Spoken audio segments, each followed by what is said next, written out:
नमस्कार दोस्तों, आपका स्वागत है हमारे YouTube चैनल पर। आज की कहानी है बेटी का नसीब। लाजो गांव के कुएं से पानी भरकर घर की ओर जा रही थी। रास्ते में उसे दूर से एक बुजुर्ग आते दिखे।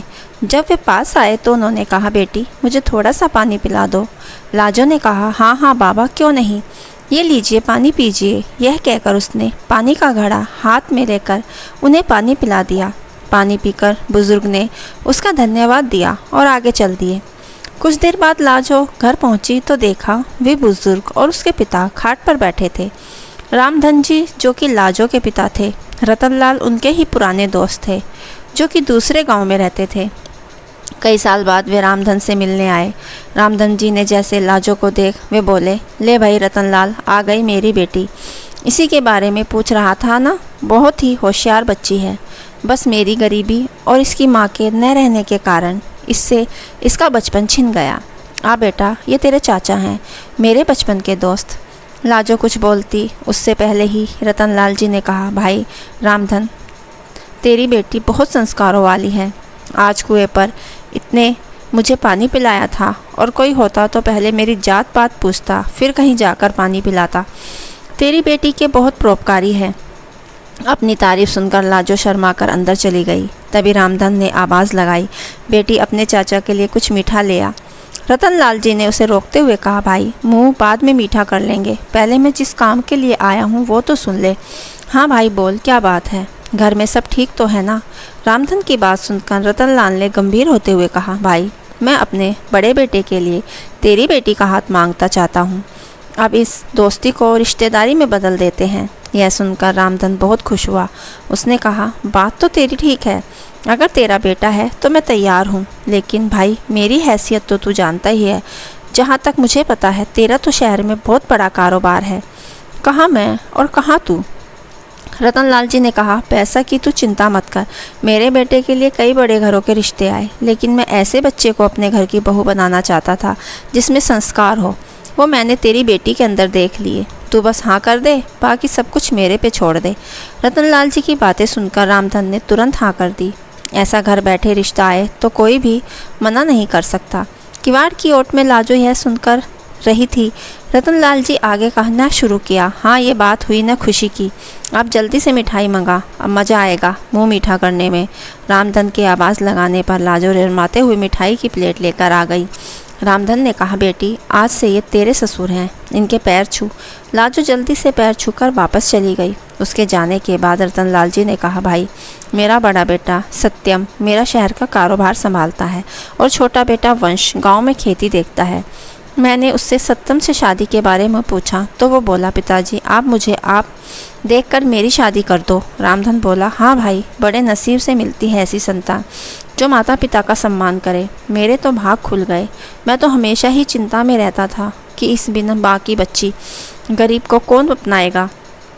रतनलाल जी बोले, बस अब तू चिंता कर, मैं शादी का सारा इंतज़ाम कर लूँगा। अच्छा अब मैं चलता हूँ। रतनलाल जी अपने घर के लिए निकल गए। उसके जाने के बाद रामधन ने घर में जाकर लाजो से पूछा, बेटी तू खुश तो है ना इस रिश्ते से? लाजो बोली, पिताजी मेरे जाने के बाद आपका ध्यान कौन रखेगा, मुझे नहीं करनी शादी। रामधन बोला, बेटी ऐसा ना बोल, मैं अपना ध्यान रख लूँगा, बड़े नसीब से ऐसा रिश्ता मिलता है। रतनलाल तो मेरे बचपन में जानता हूँ, उसके घर में तुझे कोई परेशानी नहीं होगी। कुछ दिन बाद पास के गांव से दो लोग आए और रामधन को शादी का शुभ मुहूर्त बताकर चले गए। उन्हें रतनलाल जी ने भेजा था। अब रामधन शादी की तैयारी में जुट गया। इसी तरह कुछ दिन बीत गए। रामधन ने अपना खेत गिरवी रखकर बेटी की शादी की तैयारियां पूरी कर ली थी। शादी से एक सप्ताह पहले ही एक दिन रामधन अपने समधी से मिलने उसके गांव पहुंच गए। रतनलाल जी उसे देखकर गले लगा लिया। उन्होंने अपने परिवार से मिलवाया। अपने होने वाले दामाद सत्यम से मिलकर रामधन बहुत खुश हुआ। रतनलाल जी ने कहा, भाई तू यहाँ आया है ज़रूर, कोई बात है, बता क्या बात है? रामधन हाथ जोड़कर बोला, नहीं भाई, मैं तो बस ये बताने आया था कि मैंने शादी की सारी तैयारियां कर ली हैं। आप एक बार आकर देख लो, कुछ कमी लगे तो बता देना, जिससे अब के मेहमानों के सामने आपको शर्मिंदा ना होना पड़े। रतनलाल जी ने कहा, हाँ हाँ मुझे पता है, तेरे पास एक ही खेत था, तूने वो भी गिरवी रख दिया, उसी पैसे से सारी तैयारी की है।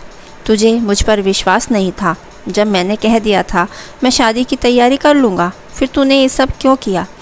रामधन आश्चर्य में पड़ गया। वह बोला, माफ़ करना भाई, लेकिन बेटी की शादी के लिए कुछ तो मुझे भी करना चाहिए। रामधन यह कहकर रोने लगा। उसकी आंखों से आंसू बह रहे थे। तभी रतनलाल जी ने अपने छोटे बेटे वंश को बुलाया और इशारे से कुछ समझाया। कुछ देर बाद रतनलाल जी ने रामधन के कंधे पर हाथ रखा। रामधन सिर झुकाए शर्मिंदा हुआ बैठा था। रतनलाल जी ने कहा, ले भाई अपनी अमानत, दोबारा फिर किसी ऐसा मत करना। यह कहकर उसने खेतों के कागज़ रामधन के हाथ में रख दिए। रामधन ने देखा, अरे ये क्या, ये तो वही कागज़ हैं जो मैंने गिरवी रखे थे, ये आपके पास कैसे आए? रतनलाल जी ने कहा, वंश आसपास के गांव के सभी लोगों को जानता है, उनसे ही एक खेत गिरवी रखने वाली बात हमें बता दी, वही वह कागज़ छुड़वा कर लाया है। रामधन की आंखों से आंसू बह रहे थे। रतनलाल जी ने उसे गले लगा लिया और बोला, भाई खेत ही गिरवी रख देगा तो कर्ज कहाँ से चुकाएगा और खाएगा क्या? आगे मैं ऐसा कुछ मत करना, मैं अपनी बेटी लेने आऊँगा, बस तू मिठाई बढ़िया सी बनवाना। यह सुनकर सब लोग हंस पड़े। रतनलाल जी ने आवाज़ लगाई, वंश वंश वंश 50,000 रुपये लाकर उसके पिता के हाथ पे रख दिए। रतनलाल जी ने कहा, ले भाई शादी की तैयारी कर और वंश इन्हें घर छोड़ कर आ। और हाँ सुन भाई, कल हम 4-5 आदमी को तेरे घर भेज देंगे, वो सारा काम संभाल लेंगे, तू चिंता मत करना। रामधन कुछ बोल नहीं पा रहा था। उसके मुंह से बस इतना ही निकला, मेरी बेटी के नसीब खुल गए। यह कहते ही वह कुर्सी पर बैठे बैठे लुढ़क गया। इतनी खुशी बर्दाश्त नहीं कर पाया, उसके अपने प्राण त्याग दिए। रतनलाल जी उसे संभालते, इससे पहले ही वह दुनिया छोड़ चुका था। रतनलाल जी अपने दोस्त से लिपटकर रोते रहे। वे अपने दोस्त की अंतिम यात्रा लेकर उसके गांव पहुंचे। लाजो को जब यह पता लगा, वह रोते रोते बेहोश हो गई। रामधन का अंतिम संस्कार किया गया। रतनलाल जी अपने परिवार के साथ वहीं रुक गए। 13वीं के एक सप्ताह बाद उन्होंने सादा तरीके से सत्यम और लाजो की शादी एक मंदिर में करवा दी। लाजो के चमकते नसीब की खुशी में रामधन अपना जीवन जीना भूल गया था। दोस्तों, बेटी का नसीब, ये कहानी आपको कैसी लगी हमें कमेंट बॉक्स में ज़रूर बताइए। और कहानी अच्छी लगी हो तो हमारे चैनल को लाइक शेयर सब्सक्राइब करना ना भूलें। कहानी सुनने के लिए धन्यवाद।